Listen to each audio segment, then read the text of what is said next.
सनातन धर्म में धार्मिक आयोजन हम सनातनियों की आस्था का केंद्र है। धर्म विशेष के लोगों के द्वारा हमारे धार्मिक आयोजनों की मर्यादाओं का अपमान किया जा रहा है। यह हमारे धार्मिक आयोजन जैसे भागवत कथा, राम कथा एवं अन्य कथाएं, भजन संध्या एवं अन्य भजन कीर्तन, देवी जागरण, माता को चौकी जैसे विशुद्ध आयोजनों में नाम और पहचान छिपाकर जाते हैं। आयोजकों द्वारा लगाए गए तिलक को मिटा देते हैं। सम्मान में जो देवी देवताओं की छवि के मोमेंटो और चित्रपट मिलते हैं उन्हें भी वहीं छोड़ जाते हैं। और ये मांस भक्षी हैं। जहां पवित्र अनुष्ठानिक आयोजन में स्वयं आयोजक लहसुन प्याज तक नहीं खाते, वहां इन मांस भक्षियों का आना उचित नहीं है। इन्होंने फर्जी हिंदू नाम रखे हुए हैं जिस पहचान से ये हिंदू धार्मिक आयोजन करते हैं। उन्हीं नामों से फर्जी आधार कार्ड भी बनवा रखे हैं। नाम जिहाद के साथ वैचारिक जिहाद और लव जिहाद भी धार्मिक कार्यक्रमों के माध्यम से फैलाए जा रहे हैं। आज वृंदावन के संत धर्माचार्यों, आचार्य ब्राह्मण संगठन के कार्यकर्ता एवं वृंदावन, मथुरा, आगरा, हाथरस, अलीगढ़ एवं आसपास के सैकड़ों सनातनियों ने एसएसपी साहब और डीएम साहब को ज्ञापन दिया है। आपको आना है तो ओरिजिनल नाम और आपका जो स्वरूप है, जालीदार टोपी लगाकर धर्म की मर्यादाओं को ध्यान में रखकर आप कार्य कर सकते हैं। कृष्णानंद सरस्वती, हम कैलिफोर्निया अमेरिका में रहते हैं। भारत की संस्कृति हजारों साल से पवित्र और शुद्ध संस्कृति है। इस संस्कृति का मिसयूज, दुरुपयोग किया जाता है। ये विधर्मी लोग, मांस मदिरा खाने वाले मुसलमान हमारे प्रोग्राम में आते हैं, तिलक लगाते हैं, देवी देवताओं की, हमारे देवी देवताओं का अपमान करते हैं। ये बहुत ही गलत कार्य है। हमें इसका विरोध करना चाहिए। और जैसा कुरान में कहा गया है कि भाई हमेशा काफिरों की हत्या करो, काफिरों को परेशान करो, काफिरों के प्रोग्राम को दूषित करो, यही काम करते हैं ये।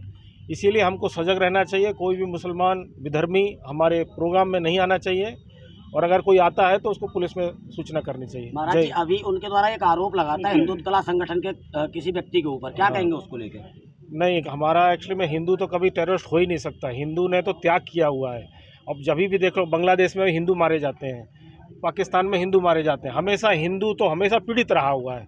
हिंदू ऐसा पूरा विश्व, आज हजारों साल का इतिहास है, हिंदू कभी आतंकवादी हुए ही नहीं। हिंदू ने तो अपना परहित सरस धर्म नहीं भाई, हिंदू ने तो अपना सब कुछ त्याग कर दिया। इसीलिए तो मुसलमान यहाँ हावी है, क्योंकि हिंदू हमारा बहुत ही दुर्बल है। हमारा हिंदू हमेशा वैकुंठ मतलब हमेशा स्वागत करने का प्रयास करता है। और अब तो हिंदू जाग गया है। अब हिंदू को दबा नहीं सकते हैं। हिंदू जाग चुका है, हिंदू समझ चुका है। और बांग्लादेश में जो हो रहा है, पाकिस्तान में जो हो रहा है, सब ने देख लिया है। अब हिंदू जाग गया है और हिंदू को दबाया नहीं जाएगा। एक्चुअली हिंदू जाग गया है और भारत हिंदू। मैं बताना चाहता हूँ, भारत राम, कृष्ण और ऋषियों का देश है। यहाँ पर हमारे शास्त्रीय परंपराएं हैं। हमारा कोई भी धार्मिक अनुष्ठान शुरू होता है अपवित्रः पवित्रो वा से शुद्धिकरण कराया जाता है, पवित्रीकरण कराया जाता है। तो गाय का मांस खाने वाला, अभक्ष्य भोजन करने वाला हमारे भागवत कथा, राम कथा, भजन संध्या और देवी जागरणों में कैसे बैठ सकता है? इसीलिए हम लोग ने ये निर्णय लिया है कि इन लोगों की कई शिकायतें आई हैं। कार्यक्रमों में जाते हैं, बहन बेटियों को बेला फुसलाकर लव जिहाद भी करते हैं। ऐसे लोगों पर प्रतिबंध लगे और किसी भी प्रकार से इन लोगों को धार्मिक मंचों पर दिखाने से रोका जाए, ये प्रयास है हमारा। और हम बताना चाहते हैं, यदि ये भाईचारा निभाते हैं तो मस्जिद में हनुमान चालीसा सुंदरकांड पाठ करवाएं। वहाँ से अजान के साथ सुंदरकांड और हनुमान चालीसा की आवाज़ आए तो हम भी अपने पवित्र मंचों पर इनको स्थान देंगे पवित्रता के साथ। इसीलिए हम लोग बर्दाश्त नहीं करेंगे, एक तरफा बिल्कुल नहीं चलेगा। जय श्री राम, जय श्री कृष्ण। बता, क्या नाम है आपका? और आज जो है यहाँ जिलाधिकारी ज्ञान कार्यालय पे आप ज्ञापन देने के लिए आए हैं, किन मांगों को लेकर देने हैं, क्या मामला है? मैं नागेंद्र महाराज, प्रभारी काशी विद्वत परिषद पश्चिमी भारत। भारत रामकृष्ण का देश है, ऋषियों का देश है। सनातन संस्कृति की भारतीय शास्त्र परंपराएं हमारे यहाँ हैं। हमारे यहाँ धार्मिक अनुष्ठान होते हैं, भजन संध्या इत्यादि होते हैं, भागवत कथा, राम कथा, देवी जागरण इत्यादि होते हैं। तो इन अनुष्ठानों की शुरुआत ही पवित्रः अपवित्रो वः के द्वारा की जाती है, पवित्रीकरण कराया जाता है। तो हमारे यहाँ भागवत कथा, भजन संध्या, देवी जागरण इत्यादियों में, धार्मिक अनुष्ठानों में विधर्मी मुस्लिम लोग और नाम बदल करके आते हैं, तिलक लगाकर आते हैं और ये लोग और हमारे धार्मिक अनुष्ठानों में बैठते हैं। क्योंकि ये लोग पवित्र नहीं हैं, गाय का मांस खाते हैं उन्हीं पैसों से, बाद में तिलक चंदन मिटा देते हैं, देवी देवताओं की तस्वीर भेंट में अगर दी जाती है तो उनको फेंक देते हैं और जा करके लव जिहाद करते हैं। तो ऐसे विधर्मियों को हमारे धार्मिक अनुष्ठान में प्रवेश वर्जित है।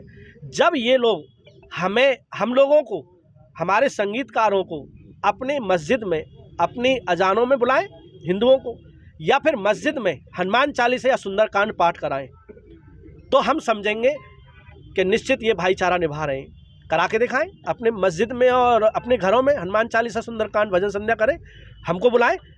इसीलिए जब ये नहीं बुला सकते, जब इनके कुरान में लिखा है कि दूसरे धर्म के देवी देवता का नाम लेना हराम है, तो फिर ये हमारे मंचों पे आकर के अपवित्र क्यों कर रहे हैं, लव जिहाद क्यों कर रहे हैं? उन पर बैन लगना चाहिए, प्रतिबंध लगना चाहिए। समस्त भारत के संत धर्माचार्य साथ हैं और उन लोगों ने सबको बैन किया है। कोई भी मुस्लिम कलाकार हमारे पवित्र धर्म मंचों पर नहीं जाएगा। जय श्री कृष्ण। मेरा नाम रामायणी भरत शरण जी महाराज, जानकी महल आश्रम वृंदावन से हूँ मैं। और आज हम लोग जो इकट्ठे हुए हैं कार्यालय में, डीएम कार्यालय में, सिर्फ उद्देश्य एक है कि सनातन की रक्षा हो। सनातन की रक्षा के लिए हम सब लोग इकट्ठे हुए। हम सब लोग सनातनी हैं और सनातन धर्म को मानने वाले हैं। और जैसा कि प्रकरण चल रहा है कि हमारे हिंदू कार्यक्रमों में, सनातन के कार्यक्रमों में भागवत है, राम कथा है, भजन संध्या है, जागरण है, तो इनमें जो हम लोग विधर्मी आकर के बैठते हैं, नाम बदल करके और तिलक लगा करके, कलावा बांध करके, लेकिन उनको ना धर्म से हमारे मतलब है, ना किसी देवी देवता से मतलब है, केवल अपने धंधे से मतलब है। तो और अभी आप लोग देखते हैं पहलगाम में क्या हुआ था, वहाँ धर्म पूछ करके ही मारा गया था। तो फिर क्यों नहीं पूछा जाएगा आप कौन है, क्यों यहाँ पर आए हैं, आपका क्या काम है? इसलिए यहाँ पे उद्देश्य हमारा यही है कि हमारा जो सनातन का कार्यक्रम है, जो हमारे धार्मिक कार्यक्रम है, वो विधर्मियों से मुक्त हो। उनका यहाँ पे कोई काम नहीं है, अब सहन नहीं किया जाएगा, अब बर्दाश्त नहीं किया जाएगा। हमारे पूज्य महाराज जी ने आपको बताया, नागेंद्र जी महाराज जी ने, कि भाई जब हमको भी वहाँ बुलाओ ना, जब आप हमारी भागवत में आकर के गायन करना चाहते हैं, वादन करना चाहते हैं, तो हमको वहाँ बुला करके चालीसा करने दीजिए एक बार, तभी तो सौहार्द बढ़ेगा। ऐसे सौहार्द नहीं बढ़ सकता है, कभी भाई भाई नहीं हो सकते। हम गाय को पूजा करने वाले हैं और वो गाय का मांस खाने वाले हैं, एक कभी नहीं हो सकते, कभी एक नहीं हो सकते हैं। इसी उद्देश्य को लेकर के सारे सनातनी, हमारे कलाकार बंधु, सारे साधु ब्राह्मण और ये सब लोग यहाँ पर इकट्ठे हुए हैं। उद्देश्य केवल यही है कि हमारे सनातन की रक्षा हो और धार्मिक कार्यक्रम विधर्मियों से मुक्त हो। महाराज जी, अभी उनके द्वारा एक ज्ञापन दिया गया था एसएसपी महोदय को हिंदू कला संगठन को लेके जी, कि ये हमें काम नहीं करने दिया जाता है, क्या कहेंगे उसको? नहीं, काम क्यों नहीं करने दिया जाता? जो तुम्हारा काम है वो करो ना। जो काम आपका निश्चित है, आपका काम धार्मिक कार्यक्रम में आकर के कीबोर्ड बजाना नहीं है, ढोलक बजाना नहीं है। आप अपने मस्जिद में जाके बजाओ ना, क्या दिक्कत है? आपका जो काम है, शहनाई बजाना काम है, या जो आपका काम डिसाइड है, आप उस काम को करो। लेकिन इस काम में आप घुसेंगे तो हम लोग विरोध करेंगे। अब ऐसा सहन नहीं किया जाएगा।